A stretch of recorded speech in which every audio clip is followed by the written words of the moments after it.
And I'll push the little okay thing for being recorded. I think we're good to go here. Okay. So good evening, everyone, and I'll call the meeting to order. And Debbie, could we get the roll call, please?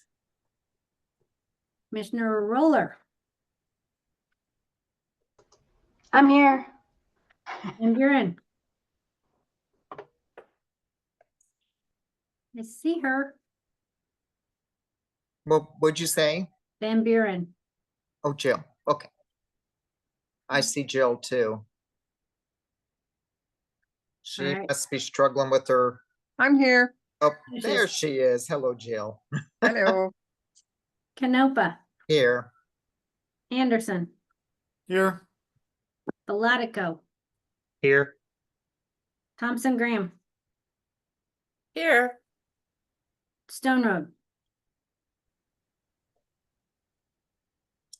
Okay, maybe Bill's just having problems logging on.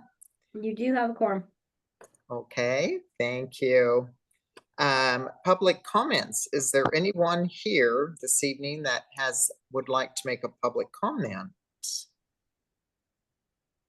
So, and did you have anybody that was going to log on, Debbie? Okay. All right. Next then is approval of the minutes, and this would be for May 7th, 2025. I move to approve of the minutes as is. A second. All right. And any discussion over the minutes? Okay. All those in favor say aye. Aye. Aye. Anyone opposed? Same sign. Okay, motion carried. Thank you. Next for our scheduled business would be discussion items. This is a possible vacation of path from Hill Street to Oak Street through the Albany Boys and Girls Club. And boy, this one's got me really curious because I love to hear about the history to this. What all you found out about the history of this path, because I remember some of that history. Okay, who's going to take that one on? Is that Chris or Kim? So I can kick it off. So Chris checked in with me last week before last, to kind of talk a little bit about ongoing conversations and issues that the Albany Boys and Girls Club is having with that particular little stretch of property, and interest in potentially coming, a vacation of that. And so I said the first line of conversation would probably be bringing it to the commission so we could chat about it a little bit more. So Maya, thank you for joining us this evening. We greatly appreciate it. And Chris, as always. So I'll kick it over to you guys to chat a little bit more about why you're interested in that, and then we can kind of go from there. Hi, thanks for having me. My name is Maya, and I've worked for the Boys and Girls Club for 12 years now, and I recently did a walkthrough with Chris and was able to talk to him about some issues that we've got there on the property, and one of the big ones is having that sidewalk that goes through the middle of our property, making it public there. And Chris, I don't know, did you want to start with some information, or do you want me to go over anything specific?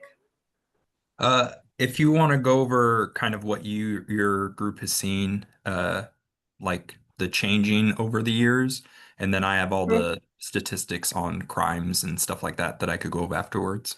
So was there a map that was, I don't remember seeing one in the packet. Oh, will you have a map for a slide? Yeah, where is the where is it? I mean, I know where it's at, but I don't think all the commissioners know. I don't. Sorry, I don't walk the Boys and Girls Club property, so. Talk amongst yourselves. I'll go ahead and find a map, and when I get it, I'll bring it up. Thank you. Okay, thank you. So while she's doing that, I can just go through a few of the issues. So we have two large buildings there on the property, and right through the middle of the two buildings is where the sidewalk goes through. So it's private property, but then we have city property that goes through the middle of it. And the path, as you'll see on the map in a minute, goes through from Hill Street, then goes through our property and leads over to Kinder Park. So we get a lot of transient traffic going through that area all throughout the day. I definitely have noticed an increase of it probably over the last year or two, but it's always been an issue for as long as I've been there. We've done a few things to try and make our buildings a little bit safer. For instance, we got a buzz-in system on all of our main exterior doors so that people can't just come into the buildings anymore without somebody buzzing them in, which helped a lot. We used to have people come in and use the bathrooms in our lobbies like they were public bathrooms, and we'd find drugs in the bathroom and just inappropriate things going on in there, which makes it hard for us to keep our kids safe. We've got extra staff who go out into the parking lot to help unload the kids off the buses, just because you never really know who's walking through there. A lot of times we do walkthroughs prior to the kids getting there in the afternoons because you'll have somebody sleeping out on one of our lawns, or we'll find needles. We have a lot of issues with graffiti, including just, I think yesterday or the day before, we had to make another police report for graffiti. Kids lock their bikes up outside of our teen center and they get stolen.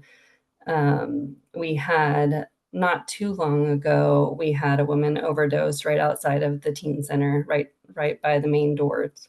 And of course, it's right as parents were coming in to pick up their kids. So we had police out there, and then that same night, another parent comes to pick up her son, and his bike is stolen, and it had been locked up also. So it was just a lot on the same day.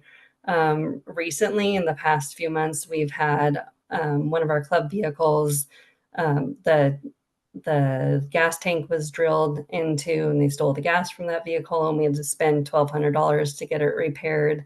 We had 2 windows broken. And like I said, lots of graffiti, especially in the area going kind of back behind our 2 buildings. So it's not it's not easy to see from the street. It's a little bit more hidden. So those are kind of the main issues that we have. I would say the overdose one was a specific incident, but the rest of them are kind of ongoing things that we're seeing on a regular basis. So ideally, we would love to be able to fence in and gate the area that, I guess it's on the east side of the property, that leads towards Kinder Park, so that people can't just use it as a way to get through from one place to the next. But right now, we're not able to do that because it's not our property right there. So, go ahead. So can I ask a question? Are you asking to vacate all the way to Oak Street or just on Boys and Girls Club's property? Just on Boys and Girls Club's property is fine with us. As long as we'd eventually, like I said, like to be able to block that off so that people can't keep walking through there. There are times that we take kids over to Kinder Park through that pathway, but we can also go down Hill Street, down 1 block and over. I can't remember what street that is, but that'll get us there as well. So it's not necessary that right there. So it's not necessary that we continue past to get all the way to Oak Street. Could we have somebody that, like Kim, either you with your pointer or give your pointer authority to somebody else is this what we're talking about right here? Okay, thank you so much. I was not sure which pathway we're looking at. Thank you. So it runs by an old railroad spur, I believe. Yeah, it's labeled as the Periwinkle Bike Path. Mm-hmm. Right. Yeah, it was essential coming up through Periwinkle Creek, crossing over to have as that bike path, but as it kept going west, that was never really enhanced after that. It was So it pretty much ends at Hill Street. Is that Correct. Yeah. okay? The goal was to have it loop farther, like to this train station. Yeah, I But- can see just following yeah. the old spur there. I can see that where it's planning to. Yeah, it's just didn't end up having the funds, and then all of a sudden when you have sort of surrounding uses kind of change over time, not as Yeah. desirable, so. Yeah, if we heard anything, and I don't know anything about any of these similar issues that Maya's presenting from the neighbors just to the, I think that's the west, right? Or east. So And I'll that, talk a yeah, little bit about the crime stats. I didn't pull up every house around there, okay. but so one of the issues is coming through the neighborhood to the south. That little offshoot off of 14th is a little road that comes in. And they've been breaking through that individual's fence to get into the Boys and Girls Club. They're working on sealing that up. The Boys and Girls Club is to mitigate access. That was one way that people were getting into camp. Um, as far as like this year, just within that area that we're discussing, we've had 23 calls for service, including some of the stuff that Maya was talking about with his like trespassing, graffiti, theft from a motor vehicle, theft of bike, um, 3 different camping slash transient complaints, 4 trespassing complaints onto their property. Last year we had 50 calls there. One included a gunshot wound. We had a sex offense, more bike stolen stuff from people's cars as well. And then 2 overdoses last year, in 2024 on their property. The Kinder Park remains one of our higher transient issue parks, like that we're constantly battling. Uh, and how the Boys and Girls Club is kind of affected by that is we have Kinder Park on one side and the railroad property on the other, where a lot of people do like to camp in the foliage behind the sheriff's department and then behind Crabtree Automotive, which kind of just borders those houses to the north of 12th.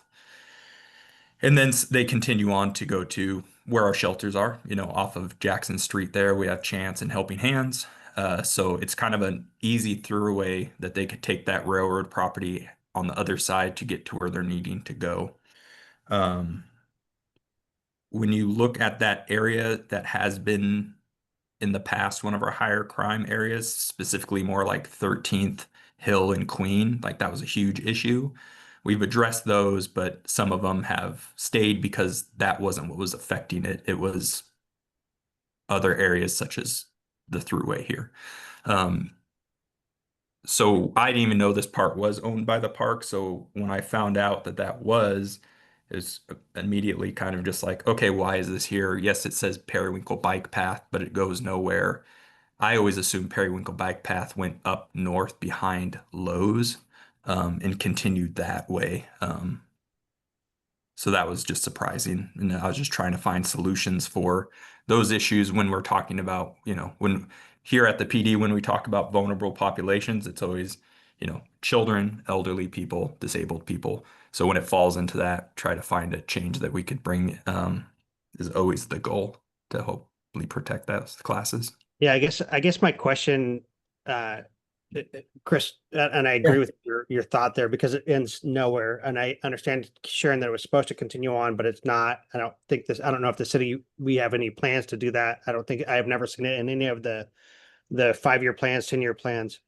But my issue, I think, is going to be is that if we vacate it on the Boys and Girls Club property, they fence it off, then that just leaves a pocket there between Oak and the Boys and Girls Club property with those property owners where we still have an opportunity for homeless camps. They'll just stop there, and they'll Yeah. now say that it's not being used by anybody. They'll just, it'll become another issue for us that we'll have to possibly address in the future, where if we address it now, because I know Periwinkle, the trail also, it goes south, it ends there, it goes north and south on behind Lowe's and then south on Kinder there. And then this way we could make it end right there at Oak instead of going past that. You know what I mean? If No, that's I 100% agree with you. Sorry, I meant to bring that up too. I don't think just having I don't think the Boys and Girls Club just vacating that would be good. I think it would probably cause more issues because it's now a complete hidey hole where from the west, nobody's looking into there. And people, I mean, generally car traffic going from on Oak south to north. I mean, I drive the city all day, every day. Even me who knows that path is there, hardly ever notices it as I drive by. So that will be a huge issue if that's how it goes. So I would recommend, engaging those individual houses on either side. And I'm happy to do that if that's what the group wants. Or if they don't want to even do that, the Boys and Girls Club could chat with them about also taking that area on so that the And- fence would go on Oak. Well, that's good to hear. And on Hill Street, I don't remember, and it's been a while since I've been on Hill. There's no real bike lane there, right? So essentially this path, if you're a bicyclist, that path just ends and now you're on the street, right? Is that okay? I'm just thinking as our cycle community, if they were to use this, it's really not one that they would use because there's no great, There's no developed path. yeah, right. Where somewhere in a plan, and I can't remember if it was transportation plan or was a part of when we were establishing CARA, was to have a pedestrian bridge over the railroad to connect West Albany to the other part, to the East Albany by being pedestrian. So nothing, it could be in one of the long list of the unfunded projects for transportation, or bike and pedestrian, but I can't see ever getting the funding for that. And then kind of the uses have changed. So I can kind of see vacating this, or even if it wasn't fully vacated, just fencing it off from Oak Street and just, be able to not have kind of a thoroughfare through there in case there's ever a handle on the homeless issue, and that will go away someday, then we can But- all kind of have our, amenities back. But we I don't have been think- losing a lot of amenities in our community, but Yeah. I believe it was the years before, I think the neighbors wanted to vacate that little section, but it was the Boys and Girls Club that wanted that connection over to Kinder Park. And Boys and Girls Club was essential in the development of that Kinder Park. Yeah. And I can't remember if it was some sort of funds that we got through Door Sharp or somebody to be able to have that connection with Boys and Girls Club, but things Yeah. have changed, and it's kind of appalling to hear, Maya, what has been taking place.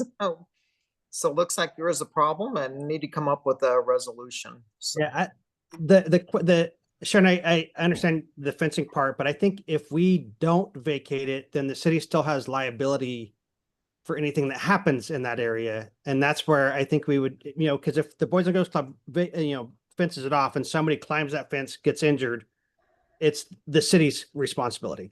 right. So So when it comes to vacating, so say the little connection from Boys and Girls Club to Oak Street, when you vacate it, half goes to the one property owner and Yeah. half goes to the other property owner. yeah, The one between the Boys and Girls Club, that one's easy. It's all of Yeah. theirs. no, I think we would have to, if we wanted to do this, we would have to vacate it, not trying to keep it in the city's inventory, right? So Right. to me, I would vacate it from Hill to Oak Street because it's not something, as a bicyclist, I would not use that because it's like a dead end to me.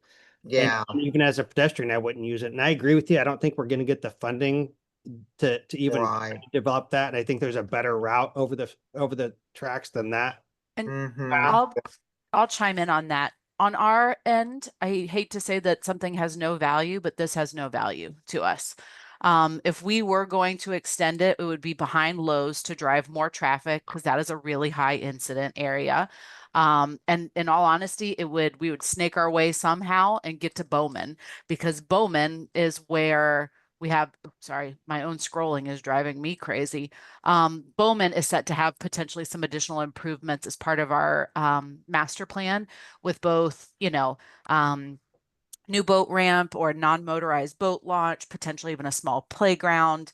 Bowman, because of a lot of the development that's happening down there, and some additional eyes and Adopt a Park folks has was an area like similar to Kinder that I feel like has kind of started to turn a little bit. And some of our problems have pushed more east. But if we were going to do anything, even working with the Kalapuya watershed, like on restoration projects, their hope would be able to start all the way back at Grand Prairie, snake through, and be able to punch out at Bowman. So if money were to come, grant opportunities and partnerships, it would not go west, it would go north. And can I jump in for a second too, Sharon? Is Mhm. that all right? Yeah. Two things. One, we have a lot of trouble at Kinder Park, and this could help us by vacating it, by making it so it's not so easy for people to get through there.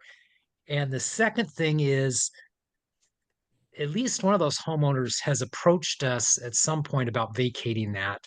Um, it's Years been some time ago, but Mhm. um, Yeah. that's what you get from being around. But at some point, there was that. And when the thing was built, it was a different time. We didn't have the kind of issues we have now. Yeah. Just Which is paths are tough now. disappointing. Yeah, it is. So have you looked at basically the land to, for sure to make sure the railroad has transferred ownership completely on that land? Sorry, and I wasn't here because I crashed. What section are we Mhm. talking about? In between the Boys and Girls Club, because that used to be a railroad spur that came through there. So I don't know if they were just got, that's why it's still kept as a right of way. If it was ever dedicated or completely dedicated to Boys and Girls Club or to the city. Yeah, was the railroad Through transfer a- to the city? Yeah. Yeah, Yeah, and when we you do look have under the that. tax records, it shows as City of Albany. When you go across the street, it still shows it. When you go across hill to the west, it still shows as railroad property. Okay, all right, so they did get that. I think that was a part of when Boys and Girls Club added on and rebuilt. So, well, that's good. Can I ask a quick question? When we Yep. say we're vacating, are we saying that we're giving up our easement? Is that Yep. what? Okay, I just wanted to make sure I understood. Mhm. Yeah, vacating would be of a right of way. So an easement, usually then the property owner owns it, say like your sidewalk. You know, that sidewalk is a right of way. So say a utility, say, okay, like my backyard has a sewer line going through it, power, so that's like an easement. So public utilities can access rights to it. But you still get to do what you want to it with an easement. Right away, that is publicly owned. Yep, Joyce? I know that we have historic input, but I think it would be really important before doing anything at this point to get updated neighbor input. Mm-hmm. Like anybody that's abutting that is going to be affected by it, I think that we need to hear directly from them. Well, that would be a part of this is kind of a first step. It is a lengthy process going through a vacation. So you have to kind of get the engineers sort of involved and bringing forward, then it has to go to a planning commission for a public hearing to vacate it, so the public can weigh in. Then it has to go to the council to get it vacated. So there will, you know, it can or cannot be at our level. It would be more at the public hearing process. Yeah, On there's several steps where the neighbors will be able to chime in this process. And then, but I think as far as we're concerned, as far as Parks is concerned, it's whether or not we give our stamp of approval for it. Right. You know, it's in Right. the rest of it, you know, depending upon the neighbors. I would totally agree. I think the Boys and Girls Club are already going to say yes to it. You know, Yes. so it's just a matter of the neighbors up north and you know, if they decide to not vacate the entire part of it and just the lower part where it goes to the Boys and Girls Club, that's really not for us to decide that part of it. If we decide to say yes or no to that, you know, it's what we're deciding, right? Whether we want Mhm. the whole space between Hill and Oak, right? Is that the streets? Yeah. Or if we want just on the Boys and Girls Club, you know, on what we recommend. So my recommendation is that we recommend that we vacate between Oak and Hill. So the entire length. And then pending upon whether or not the neighbors in that area want it or not, that'll go to the planning commission and they'll carve it up however they want to carve it up. And there's Mhm. 6 properties that abut that. Those are 6. Okay. Yeah, or 7 if you include the Boys and Girls Club. There's 6 other residential properties that do. 3 on the north, 3 on the south. So what about the bike transportation, bicycle and pedestrian commission? Who basically are the ones that, always advocate for bike lanes, bike paths. Were you gonna take this to them too, Kim, or had you thought of that? We certainly can. To tell you Mhm. the truth, I don't know how many people are actually using it for bicycle travel. But we could certainly get it on an agenda and have this conversation as another checkbox kind of moving forward. I think what we wanted tonight was to just kind of get your pulse and your temperature on it to see if it's something that, would have the recommendation of our commission. And from then we could work with Chris and start the rest of the road show before we end up at council. Mhm. So Maya, do you ever see very many I'm thinking of if somebody is on Hill Street or West, and then they take Hill and want to cross through to get to Oak and avoid 9th and Hill area. Do you ever see just commuters on bikes? The bike riders that I notice are riding bikes that are much too small for them. It gives off a stolen bike vibe. I haven't really noticed it. We get a lot too that go through Family Tree Relief Nurseries parking lot and then go around the back of our main building and then onto Kinder Park too. So it comes from kind of from both directions. So we do see people on bikes or people on bikes with like with little trailers on the back that have a whole bunch of bags and belongings in them. Yeah, that So- needs to So this is that Jill. needs to be cut off. Yeah, Jill, Oh, you Just a question. We were out there covering Hewlett Packard was out with Adopted Park 2 weeks ago. We covered that wall. There are signs up there saying that it's being monitored. Is that true? Is that not true? Is there actually monitoring? They painted over the signs. I'm not sure what happened to the cameras, but what do you know about that? Where are the signs at? On the wall, the stone wall at Home Depot. Yeah, that's us, and there are no Yeah. cameras. The signs were an attempt to Okay. to keep people from thinking about that. Police could put cameras in there, but haven't at this point. Okay. Well, that's good to know. And for folks who are curious about that, it's costly to cameras are talked about quite a bit with us, but just because you put a camera up doesn't necessarily mean all your issues go away, as it's costly to run fiber. The cameras are costly, as well as you have to have people who are qualified to review and process the paperwork and all that kind of good stuff that comes along with them. So we have a couple cameras and we're going to look at putting, at least one in all of our new parks. But as far as hotbed areas, putting something hardwired out there, I wish it was an easier process and one that would result in really quick turnarounds, but it like anything, it involves more people and more money than Well, we Then get we our have- we get our best graffiti chasers get our best information from the homeless, and they tell us when the kids are there and how they get there. And unfortunately, we don't have it on camera. But Yeah, just an example of how long that process takes and how expensive it can be. When we had Marvin Gardens go in, the day that that was kind of started as a process, I had started also um, trying to acquire a camera for those lots, and I ended up getting the camera a month after Marvin's closed down, which is almost a year past, and it was about $9,000 for the Jeez. camera. So it's not, it's, and that, I mean, that was a much bulkier camera. It had 4 different views. However, just that process and the money and then the ongoing cost of that, when you look at crime prevention, can they help? Yes.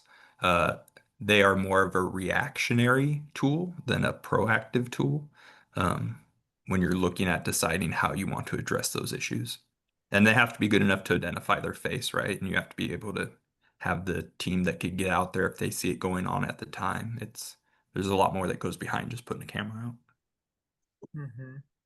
Just put one of those traffic cameras there. It'll catch you. Yeah. I just want to comment, and this is comment. So as we're talking, I understand the circumstances. But I'm going back to this is like a very permanent solution to a point in time situation. We can all hope that this situation doesn't go on into the future. And that life becomes beautiful and there's butterflies everywhere. But the path was set in place for a purpose.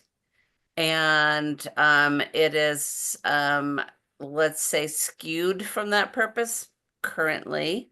But to do a vacation and to turn the property over to others and to basically eradicate the possibility of that throughway is permanent.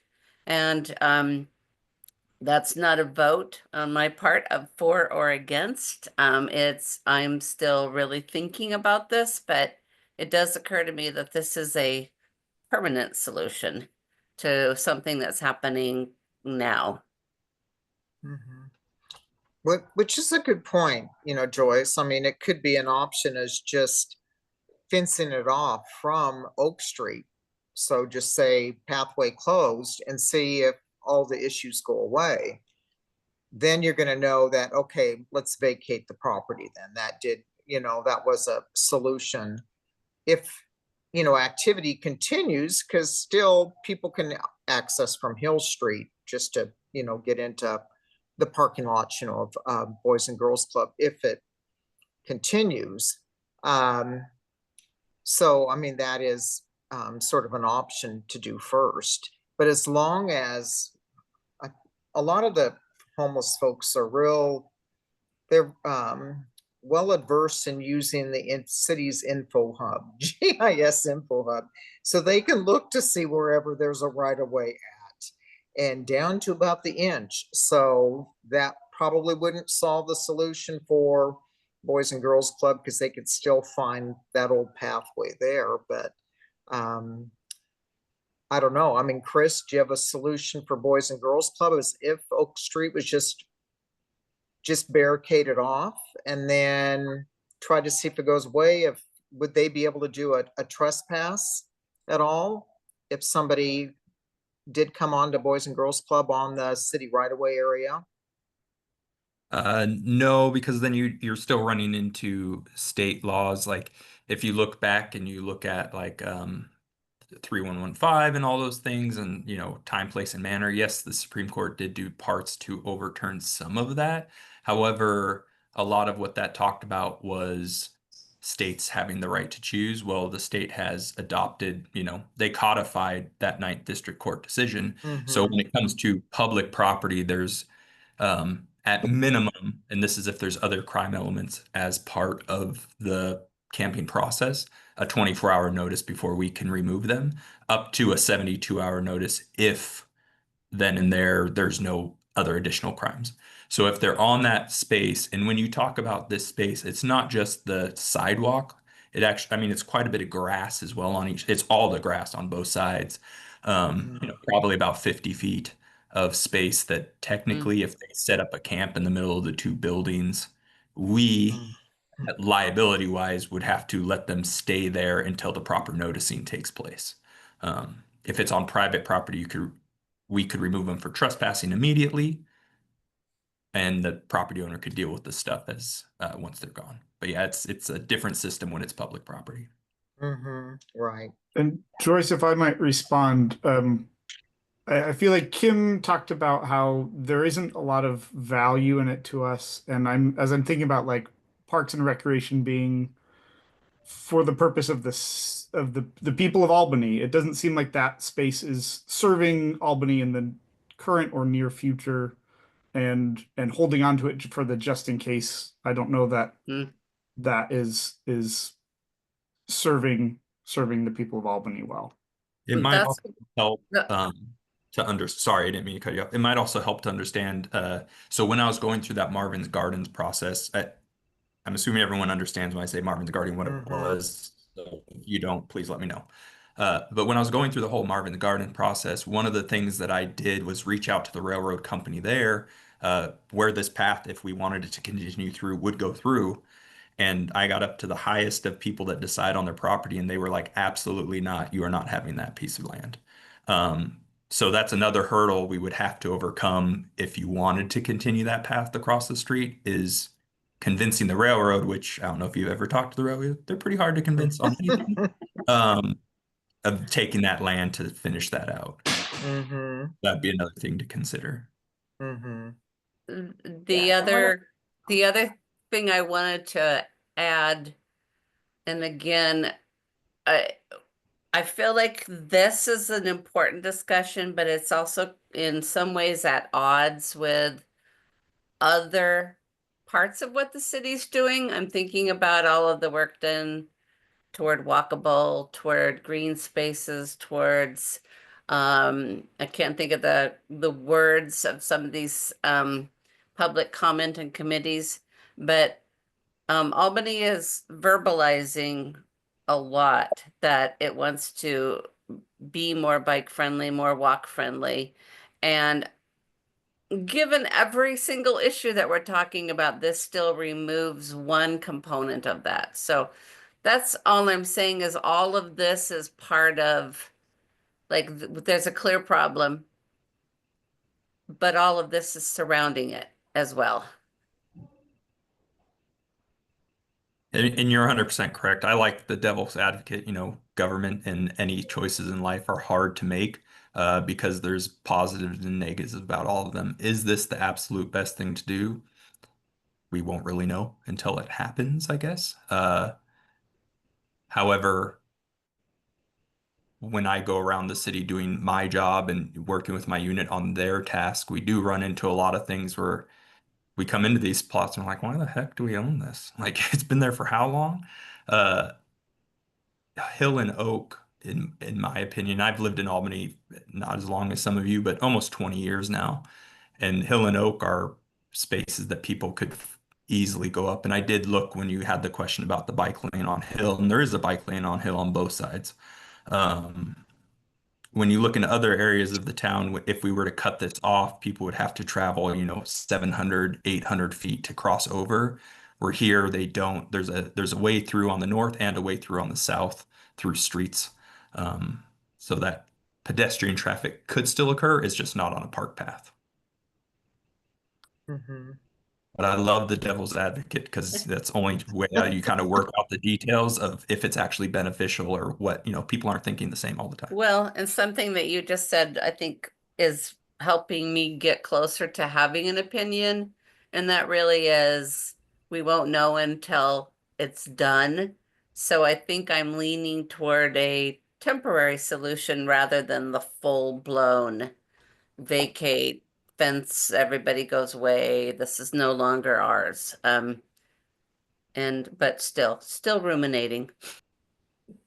And I might be speaking out of turn for Rick and Kim, but in my head always goes to of like, okay, if say, and I have no squam in the game. I work for the city. I just try to inform everybody. Uh, by just sealing it off, that still doesn't make it Parks' responsibility to maintain the lights, maintain the grass. And when that department as a whole on every city is just the least funded department, I think that's important to take into consideration too, when you're like having other parks developed, wanting to do the Bowman, that's going to be a maintenance cost. Where can we take that out of the equation? Those are important things to consider as well. Chris, And you sorry could if I'm block, speaking, I'm not on the Parks Commission. It's just my thought process. Chris, you could block that off, but the homeless will find it there. The more locked off it is from the public, the more likely they are to use it. And kind of to piggyback a little bit on that, to tell you all the truth, we're kind of going to start going through with a fine tooth comb for any of those properties that have our name on it that are nuisance areas. Just because we don't have the resources, nor do we see that wave changing in the next. I don't mean to be pessimistic, but kind of ever, unless property, tax reform comes through from the state side. And so there are a couple that don't necessarily do us any favors, take away more of our resources that could be used in better used areas that are more frequently used by our general population who feel safe to do so. This will kind of be an interesting opportunity for us to see how this goes, as it'll determine our appetite for some, potential other properties that are having similar issues that when they were acquired or given to us decades ago, Albany was a very different looking community and society looked very different. And that we just want to make sure that with the resources that we have, the people that we have, and the money, that what we are able to service, bigger isn't necessarily always better for us at this time. And Jill, just to go back to your like sealing it off could create an issue. I find that so that you have two issues there within that comment. A, yes, if we seal it off and it stays public property, it could be an issue because there's a hidey hole that still has us to go through the posting process, the removal process, following all those rules. When most of my jobs are going to properties that are having 200, 300 plus calls a year, the highest of crime houses or businesses. And when you want to enact change, the speed in which you could correct the behavior and most likely the efficiency in which you can control the space is how you get those things turned around. For instance, the house I was talking about earlier, that house effectively now is under my control until the homeowner takes responsibility. I can guarantee you, because it happens on all 50 houses that I vacated, for the next 2 weeks, people are going to be breaking into that house. It is inevitable. It will happen. For the next 2 weeks, I have emails out to officers to go arrest anybody and everyone touching that house. And always, without a doubt, 2 weeks later, nobody's touching that house because they know we will show up. They know people are observing it. They know people are taking action, and they don't want to have contact with us. They just being people trying to, act on criminal behavior. So in general, I don't think that's the case. As long as we're responsive, especially if it's private property, it's a lot easier to deal with it and have responsive quick and not have a timeline. Mhm. But that's my observations since I've been Yeah, doing this job. I like the idea of it becoming private property. Yeah, if I can offer some Yeah. perspective. Uh-huh. So I spent the last 5 years working for ODOT maintenance, and fencing off public property, the fences get cut like immediately. It's just pointless to put up a fence. We stopped putting up fences in some places because they were immediately cut down or cut through, and it didn't solve any problems. So yeah, my concern with a temporary solution, just trying to fence it off, is that it's just going to cause more problems, because people are just going to break in there and do what they do anyway. So I would be more concerned about a temporary solution than just leaving it the way that it is, honestly. Mhm. So, so it looks like an option then is not do anything, or temporary barricade, or complete vacation. So is there a motion is the commissioners, are you guys comfortable in making a recommendation? This would be basically recommending then to Planning Commissioner, City Council, or recommend it to the Bicycle Pedestrian Transportation Commission. So we got some options. I think it'd be recommending to the planning commission and then let the bicycle commission know what our recommendation is and let them decide. But my recommendation, I make a motion to recommend that we vacate the, what is it, Periwinkle bike path between Hill and Oak. Okay, I'd second that. all right, Joe made the second. Okay, any discussion over the motion? So anything else? Nick, Joyce, Santa? Okay, all right. All those in favor say aye. I Aye. Aye, opposed? Any same sign? Joyce, is that a no? Okay. All right, so it's, motion was carried 5-1 because we're missing, Bill. So, okay. All right, well, thank you. Thank you, Maya. Thank you, Chris, for all of the input. It's pretty sad to see this, and it's very disappointing to hear about Kinder Park is getting a lot of crime in that park. So that was always the kiddos park, so a lot of people would use that for birthday parties and little events. So that's very disappointing. So Chris, can I ask, this is Jill, can I ask Chris a quick question? Chris, a couple of years ago, they actually had camps out there in Kinder Park. I don't see those this year. Is that port improving out there? Like, so camping in Kinder Park is the question? Yeah, well, they were Oh, till so- a couple of years ago, they had a whole established camp out there. Yeah, I mean, I've cleaned many of the camps. Really, why you're not seeing it is because we're there every day, multiple times a day, making sure that that park, because it is such a central point for kids and baseball and all those things, is clear.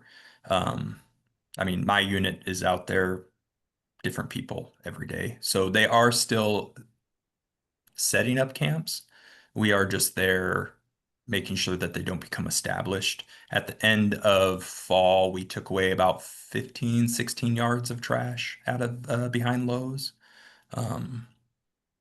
That is something that big brick wall there kind of allowed. When you look at new cities now, or not new cities, new development, they have sections where they leave, like it'll be holes in the wall to kind of allow for vision through, which then allows for light, which then allows for observation, which then makes it so that people don't want to use that space.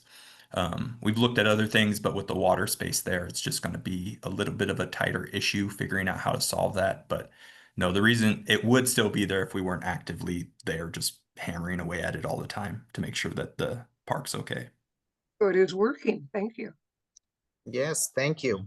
No, it's a lot of work, but yeah, it's just continuing. And there's some private property owners that are along there to the south that have been helpful in making sure their property's good to go too, so it doesn't continue to push up.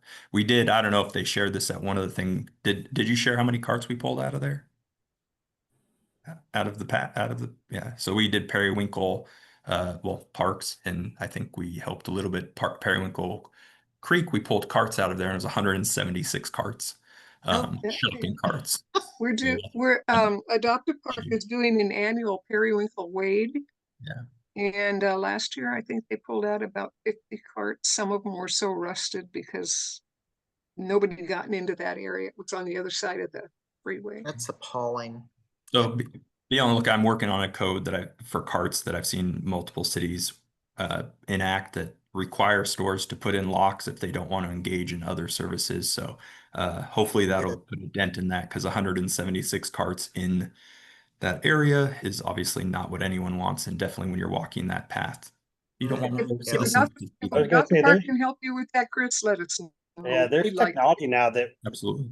carts can't move past a certain line in a parking lot. And there's lots of technology out there for carts not to leave parking lots, like the store's parking lots.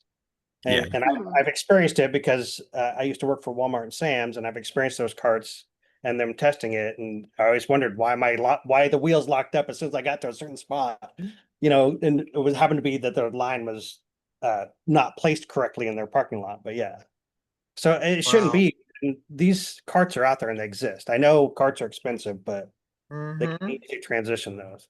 Yeah. you And know. so hopefully, I mean, hopefully it's kind of a diversion, but it does affect your parks. Hopefully that'll solve some of that issue. But yeah, reach out to me whenever, if you guys have questions, I'm happy to help you guys out. Okay. All right, well, thank you. Kim, Yeah, was this thank it for this you. item? No, this is the direction that we needed.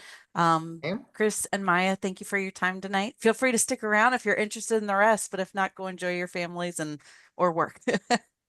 Thank you. I Thank appreciate Have it. you. a good night. Thank you. Okay, next for action items is none, which we did take action, but yeah. And then reports and updates, capital projects update. All Kim? right, so this one's pretty easy. Deerfield construction is underway. So fencing is up. The old playground structures have already been removed. So we originally gave them until October 1st. We had to pull it from a council agenda for 2 weeks. So we've given them until October 15th to complete. But otherwise, the whole playground, all of the turf, everything's sitting in the park maintenance yard right now. We've communicated to the neighbors through email addresses. We've put stuff on social media. Excuse me. And we have a banner out there that has a QR code that if folks are curious, they can scan it and it'll send them to information about the park project. So that is where we are right now. Excellent. Okay, any questions of Kim? All right. The next is program updates. Rick, I always go first, so you should go first.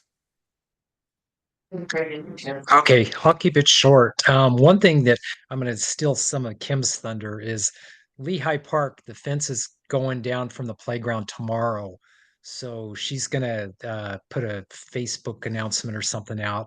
We're not done, but we'll be far enough done that kids can come play on it officially. And so I think she's dedicating it in July 9th. July 9th. So we'll be farther along then, but it's good enough to play now. We still need to add some short fencing to kind of keep kids keep runners in there if they need to be, so it's not so easy to take off. We need to put we have some tables with kind of a canopy over them. We have Kim's garbage cans that are one is a frog and the other one is a beaver. So anyway, so that's coming up. Park maintenance, we're rolling. It's summertime roll. We're twice the size we normally are just with seasonals. We've had a hard time with seasonals of late, and that's kind of been since COVID. It's hard to find good folks. We have several good ones, but it's hard to keep fully staffed. So that slows us down a bit. Our team is doing really well. Becky Hunter is managing the Deerfield project pretty much on her own, so that she's able to do that when some people leave.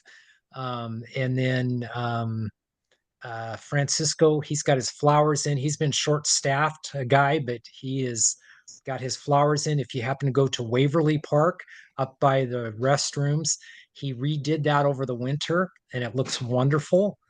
And so he's working on those things, and just the rest of the staff is working all over the place. We are more caught up than we usually are this time of year. Usually we're way behind until July just because so much is growing and stuff. The weather has helped us some. We've stayed on it pretty well. To say we're totally caught up would be inaccurate, but we're less behind than we often are. So I think that's the end of my report. Okay, thank you, Rick. All right, on my end, mine's going to go a little bit all over the place. So, yeah, things are just rolling everywhere. So next week, Memorial Day weekend was kind of our the official kickoff to summer. So the splash pad went on. We've seen tons of activity on a daily basis so far down at Monteith. Folks are coming into the Riverfront Community Center to use the restrooms, to sometimes grab a soda, which is perfect, and we love that. It hopefully is bringing more people into that center that is now a community center than maybe would have before. the school gets out. Graduations are this week, but next week is when we have Cool Pool opens for the season. So we normally open on the Saturday in the afternoon or in the morning. We might open in the afternoon. We're still trying to figure out because school is going longer because of the strike. We don't have as much time to train up our staff, and we want to make sure that we feel really comfortable with them before we, have them in a park or overseeing an aquatics facility. So it'll either be the afternoon of Saturday or Sunday. We're hoping to make that decision today or tomorrow or the next day. Sorry. So Cool Pool will be open. Additionally, our summer staff are coming on that following week to do training to be camp staff. So we're gonna, be employers of about 100 kiddos between aquatics and everything else, which is pretty fabulous. Other than that, staffing update. I think I mentioned this at our last one, but Linda is retiring. Linda is our clerk 3, the voice you hear when you call to register. She's got 20 years with the city. She's fantastic. Her last day is on the 30th. We've retweaked that position a little bit, so it'll be half-time clerical because we're no longer doing Maple Lawn, and a lot of our registrations have switched to online. We're no longer doing city reception services.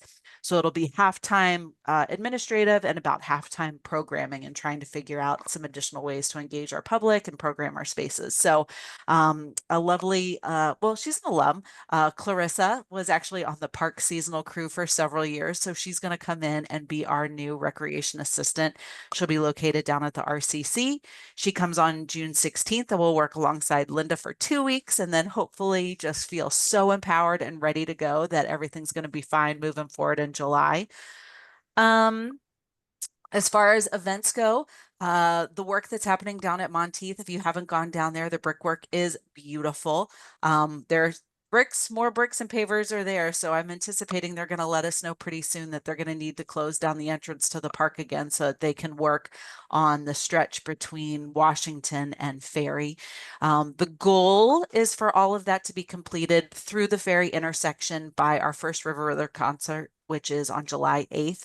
We have a backup plan in case that cannot happen. That'll just essentially reroute the trolley, but it's keeping Lynn on her toes, and she loves a new challenge. So we're looking good there. Otherwise, Rick mentioned Lehigh Park. We're super excited about that. Our official opening will be to coincide with our very first Fun in the Park, which will take place out there. So we'll be giving you all more information as we get closer to that. I also want to give a budget update as something. Oh, sorry, I have one last hiring one. We did go out for the recreation manager position. We brought in folks to interview, and while the applicants were really great, we just didn't find the person to fill all of the needs that we need for that position. We're a really small staff, so I think we're looking maybe a little bit for a unicorn, but we're going to go back out again and repost in August around the same time that we'll start posting for Rick's, and go through those recruitment processes together. And that actually could work out really well as we get to build the leadership team together, as it'll just be me. So that's an update on there. Until then, all of us are kind of assuming some additional duties. My hair is going to get a little bit grayer in this area, but we're going to be totally fine. I want to give you a budget update. So budget was recommended. If anybody has any free time or interest, or depending on your flavor in life, wants to go to sleep, there's about 4.5 hours worth of video out there for the budget deliberation split over 2 nights. It is incredibly detailed. For anybody who hasn't met our new deputy city manager, Kayla Barber Perota, it was like, I felt like I was watching a filibuster. She literally spoke for 3 hours with absolute sharpness, and it was really impressive. So after some discussion, it was a 6-1, 5-1 vote to recommend it to go to council for approval. And with that, it included an increase in the city services fee to take it up to $14.82, which would allow for some additions based on the strategic plan across departments. And normally when that happens and things move forward, it does not include any parks and recreation or libraries. And I'm thankful that what we would get if this does in fact pass is an additional park maintenance too, which we are down 5 people since Rick moved over to parks. And so while 5 would be great, 1 is more than we could have ever have dreamed. It'll additionally provide some additional support on building maintenance, which we oversee as well, who is only a staff of 3 for a tremendous amount of sites that's growing with more complexity. We would also get money for continued Waverly harvesting, which is about $35,000 a year. We'd get money to put together an on the move program, which would take concerts, movies, classes, a whole variety of things to neighborhood parks throughout the summer and maybe the fall. Who knows? It could, in all honesty, be a 3-season thing, depending on how we're going and how we're able to staff up. But our hope is to be able to bring smaller programs to neighborhood parks so that our residents and taxpayers are seeing their dollars put to work in their backyard, especially for folks who don't maybe necessarily feel like Monteith or the downtown corridor is where they want to be spending their time. So that's exciting. And there's a variety of other smaller things. We get to replace the elevator at City Hall. We get to put 5 cameras in some of our most problematic parks, not hardwired ones. So they're not the full major costs, but hopefully we can get some of the turkeys that are just causing us daily strife. So, so yeah, I have not really communicated, to be truthful, all of the additions coming our way to our staff, because until it's approved on June 11th, to me, it's not real money. And I know there's been a lot of conversation because there's been some coverage of the city services fee, and there's a loud contingent that is not happy with the increase. So while we'll just wait to see how it goes. If it passes, awesome. If it doesn't, there'll be stress for everybody. But you know what? We're prepared. So that's kind of where we are budget wise. And kind of like I mentioned earlier, to be very honest, we are having significant issues with vandalism, homeless, transient population. And I know that we are a lucky city compared to a lot of our sister cities. So it's a systematic problem. It's not just Albany, which is hard when you're looking at the havoc that is, caused. But it is causing us to kind of take a step back and reevaluate some things and figure out how we can better manage, if we can manage, what alterations we need to make. As we've called in the cavalry, and we're all putting it towards it every single day between us, PD, and Public Works, but more people aren't coming. So we want people to be proud of our system. We want to be proud of our system. So I just wanted to let you guys know that those are some of the things that we're wrestling with, and that will throughout the year be bringing additional conversations and questions and ideas forward. I would like to say that all of us are going to love them, but at this point, we're trying to figure out how we can right size our department in a way that makes our community feel happy and safe in our public spaces. And we've got to take a look at that a little bit differently. So that's what I've got. Okay, any questions? Hey, for Kim, Kim? what's the status of Locks of Love? Have we found a space for it? And Oh, we are meeting out there tomorrow, Tuesday. okay. Time really is meaningless at this time of year, so I apologize. No worries. We're going to meet out there with Lonnie. We're going to take a look at Timberland and Waverly, as I think those are the 2 best places that will be a good fit. And it's really funny as they're connecting with the foundation. They already have somebody who wants to help fundraise, so that's really awesome, and wants to write a check, which yes, please, we'll take that. But it's super funny as more and more of these things are popping up. As since our last meeting, I've received an idea / request of a rainbow bridge for animals that pass. Some areas will create like an actual rainbow bridge that people can go and leave their tags or collars or things on. Rotary has a peace pole that they want to donate to us. I haven't even told Rick about that one.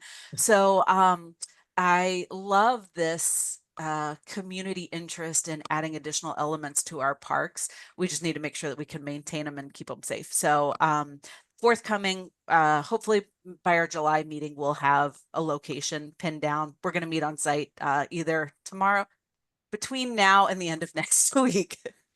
Yeah, it's next week because I'm there. So. All right, there we go. Okay, any other questions of Kim? Okay, thank you, Kim. Next is business from the commission. And let's see, I'll start with Aaron. Did you have anything? Nope. Nope. Nick? Just want to say I'm super excited about Lehigh.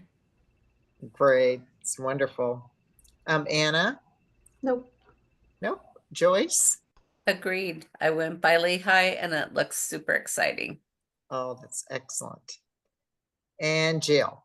Getting a lot of feedback through Adopt a Park and Graffiti Chasers about Lehigh. Everybody's thrilled. People are volunteering. Oh, that's excellent. Wonderful. I told Thank you, Rick Jill. PD is going to be called on me as I don't drive a city vehicle. And so I've been the gal for the last week and a half, just slowly creeping by there every day. The neighbors are like, what is she doing? I need to put like a badge or something in there. So don't pull a Kim. If you're going to go through, get out and walk around. Yeah. Okay, and I didn't have anything this evening, so anybody else have anything? Okay, it looks like our next meeting date is August 6th. So we're skipping next month. You mentioned July. That's right. I wasn't thinking July happens right before the holiday. Yeah. I might not even be in town for that. And typically we have not had a July meeting. I apologize. Once again, time is meaningless, as that is our first week loading into River Rhythms, which we hope to see you all out at Monteith Park. If the 80s were your jam, get your neon on, come on out and see Tiffany. We're going to get Rick out there with some, I joke. I want to keep him around through September. Well, not September, January. And then from there, our next concert between now and when we see you in August, I'll go ahead and give plugs, is Bohemian Rhapsody, which is the Queen cover band. Then we have Great. the Blind Boys of Alabama, which I think if anybody's ever seen The Wire, watch the movie The Wire, the theme song at the beginning, that is Blind Boys of Alabama. So it gives you a flavor of like the soul stirring, like powerful vocals. And then, so yeah, and that'll get us to August. So we hope to see you all out there enjoying life and everything that Albany has to offer. Okay. All right. If that, I don't see anything else. And with that, we're adjourned. So thank you, everyone, for attending. So Good thank night. Enjoy your next 2 months, your summer. Have a good night. Night.